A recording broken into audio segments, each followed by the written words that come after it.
Hey guys, what's going on? Welcome back for 30 Books in 30 Weeks. We took a break yesterday because I had another important video that I wanted to share for you guys, and I just figured maybe going twice in one day was gonna be a little bit too much, and I wanted to make sure that everybody had the time to invest in watching the video on reconnecting the disconnects that I did yesterday. So hey Jay, we are back today. We are on week 17, and I think I posted the wrong thing on the link. I don't think I changed it, but we're week 17 for 30 books in 30 weeks, which means we're 17 books into this journey of personal development, self-discovery, healing, recovery.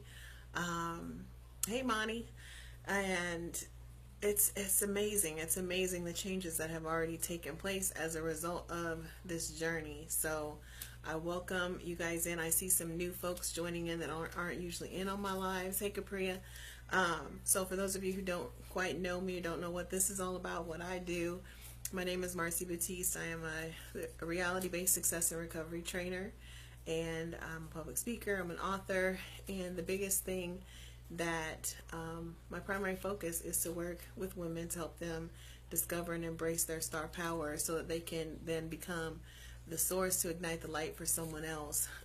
And I kind of came about that from the standpoint of how important that connection with reality was for me. I shared with you guys, like I said on the video yesterday, about reconnecting the disconnects, that the importance of reconnecting all of the things along the way that make us feel a certain kind of way. So many people are walking around feeling spiritually unaligned, like they're just lost. They feel emotionally bankrupt. They're feeling physically exhausted. They're feeling physically obligated to act like everything's okay. And so I work with women on domestic violence and healing past traumas. That's the thing that makes me smile every day. It's the thing that keeps me up at night, but it's also the thing that wakes me up in the morning, because I have a mission that is greater than myself. And so that's a beautiful thing. Also, I'm sold out to my happiness, and I live life on Mars. That's things I always like to make sure everybody knows. But tonight I want to talk for our week 17. This is my charmer right here, and you see, like, this book has been through it. So I'm rating my own personal development library, guys, remember. So this book, like you can see, I bought this book.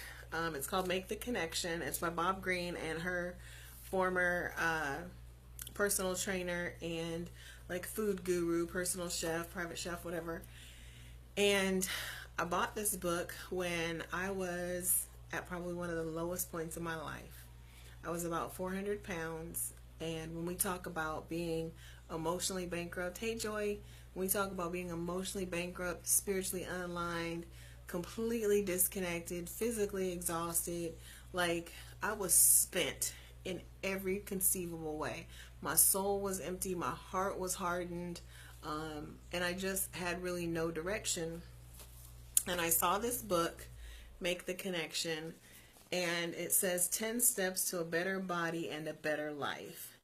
And when I tell you guys that this book was my saving grace, it was like holy grail at that time. Now, mind you, this is about 16, 17 years ago, so it would have been 2000, probably like 2001, 2002 when I bought this book. So almost 17 years ago.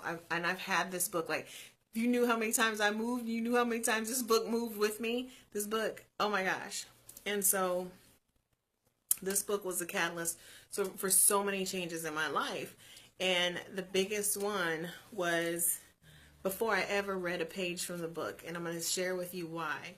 Because in this book, now, first of all, I've always had a great deal of respect for Oprah Winfrey. So I saw it and I was like, well, Oprah lost all that weight. Let me see. But what caught me was, and a better life. And so now you guys know, like I talk all the time, a custom fitted life, experience life unedited. You know, all of that is so much a part of me. This is where a lot of that came from. A lot of that comes from this, because this book changed my life before I ever read a page out of the book. It changed my life when I opened it up, and you guys see this. You see these notes. So they're on the front and they're in the back. Okay? What I want you to know is those are notes from Oprah's private diary. And she writes in here, it was August 15th in 1990, and she said, and this is when I knew that I was like Oprah. And that clicked something for me, and for whatever reason, that was something that was just like, wow, this is so powerful to me.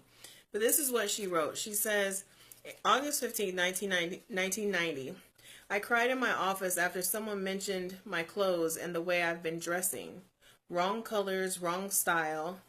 Cried because I knew one person having the courage to say something means a lot of people have been discussing it. Now, mind you, this is somebody that had the balls to go up to Oprah, and she was still, I mean, she was on TV at the time. She wasn't like the super mega gajillionaire she is now, but she was still freaking Oprah Winfrey, right? What's up, Cam Cam? So somebody goes up to Oprah and it's like, look, your clothes don't look right. You're not dressing right. Your colors are all wrong. Like, she's saying, if one person said it to me, I know there's a whole bunch of other people thinking it. So then she said, no one says anything, but I feel them avoiding the subject. Scale said 203 this morning. Now, she's saying the scale said 203. Now, mind you, the day I picked this book up, I was almost 400. Okay? So I'm like, damn, if I could only be that size, I would be like, what are you upset about? What are you crying about? That sounded like a pretty damn good number to me. She said the scale said 203 this morning. Controlled, just controlled by it. Every day waking up with a plan, and by the end of the day, not following through, feeling diminished. Now this is Oprah. Feeling diminished, guilty, ugly. That's Oprah. And that was that day that I realized I'm like Oprah. That's how I feel. I felt like I woke up every day I woke up every day feeling fat and ugly and guilty. And when I read that in that back cover of this book, it was a game changer. And I said to myself, damn, you're like freaking Oprah. You are really like freaking Oprah. And it clicked something, and I knew from that point, like that was the deciding factor that said, oh, okay, I need to make a connection. Yeah, I want a better life. But when I read that passage from Oprah's diary, August 15th of 1990, where she had documented that, and I realized you weigh half as much as I do, but you feel the same. And that told me that, number one, it's not just me. If Oprah feels that way, then it can't be so messed up that I feel that way. The other thing that it told me was that I can still be successful. I can still be all right, even though I feel that way, because I had proof. Oprah was proof to me that you didn't have to fit a certain kind of mold to be able to be successful. And that was the thing that made me pick this book up, was the day that I realized I'm a lot like Oprah.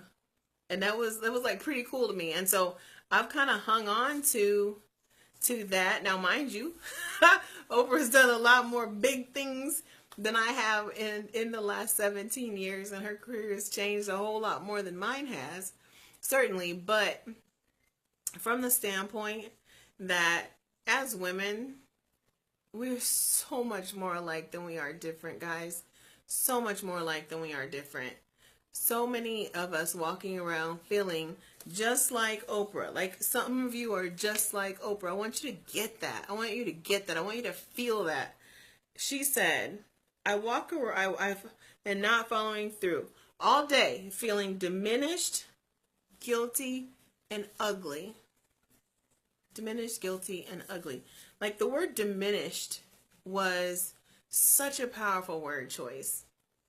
Like, there's not many better ways to describe how I felt at that moment in my life. 400 pounds, dissatisfied marriage, career was fine. Like I was always straight on my career, but emotionally, spiritually, I was torn apart. I was a freaking functioning train wreck. But here I was, standing in a Barnes and Noble one day, learning that I'm just like Oprah, that she feels the same way I feel. And that was such a game changer. That was the thing that said, okay, get this book, take this crap seriously, and change your life. If Oprah can do it, and then on the cover, it shows her, like at her, like one of the most fit times in her life, right? I'm like, if Oprah can do that, I can do that. I can do that. I can do that. And that was the game changer for me, to tell myself, you can do any freaking thing in life because you're just like Oprah.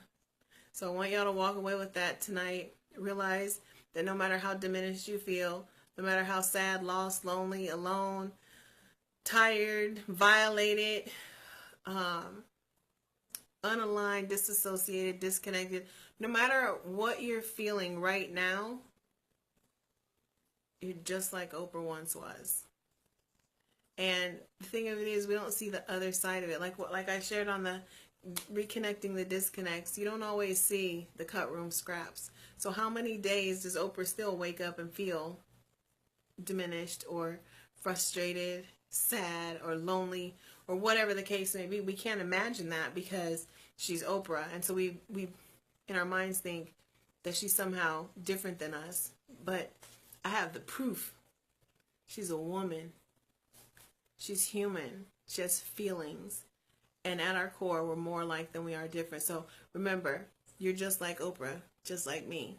Have a great night, and we'll talk tomorrow about making the connection. Thanks for living life on Mars, guys.